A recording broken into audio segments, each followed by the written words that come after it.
On les appelle souvent anges dans les livres saints, les contes anciens, les visions mystiques. On les voit vêtus de lumière et les messagers de paix ou de jugement.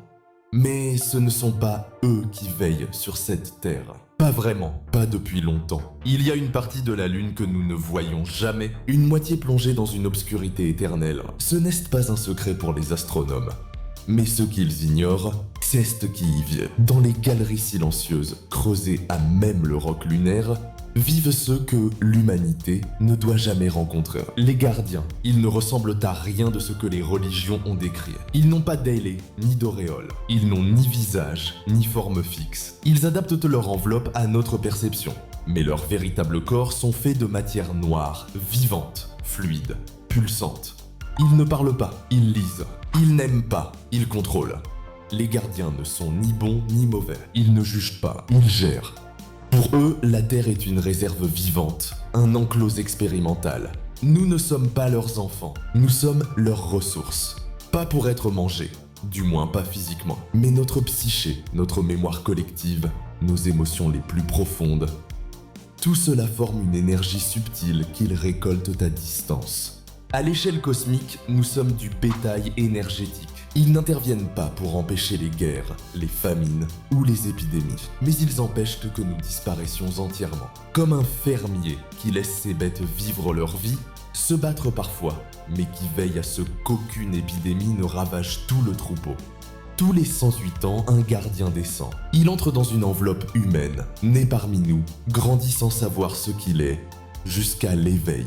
À ce moment, il se souvient de tout. Il reçoit l'ordre et il agit. Certains éveillés deviennent des penseurs visionnaires, d'autres des leaders politiques, parfois des artistes. Mais leur mission reste la même. Influencer doucement l'humanité, la maintenir dans des limites viables, éviter l'extinction, sans jamais révéler l'existence des gardiens. Un astrophysicien, Leigh-Ann Hodrick, capte un signal étrange en provenance de la face cachée de la Lune. Un battement régulier, comme un cœur.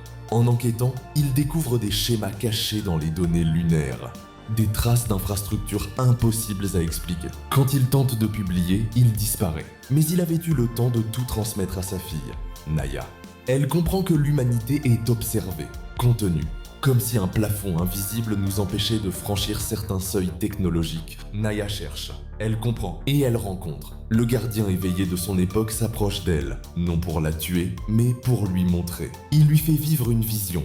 Elle voit la Terre depuis la Lune, voit les champs d'énergie qui émanent de chaque être humain, voit les canaux invisibles par lesquels cette énergie est extraite. Elle comprend la vérité. Elle n'en veut pas, mais elle sait que résister serait inutile. Alors elle écrit. Elle transforme sa douleur en fable, en roman, en conte. Elle cache la vérité dans une fiction. Ils sont encore là, ils ne sont jamais partis, ils ne nous sauveront pas, mais ils ne nous laisseront pas mourir, pas entièrement, car dans l'ombre glaciale de la Lune, les gardiens veillent. Et la récolte doit se poursuivre. Nous espérons sincèrement que cette vidéo vous a plu. De nombreuses autres sont à venir. N'hésitez pas à aimer, partager et vous abonner à nos différentes pages pour rester informé et ne rien manquer de notre contenu à venir.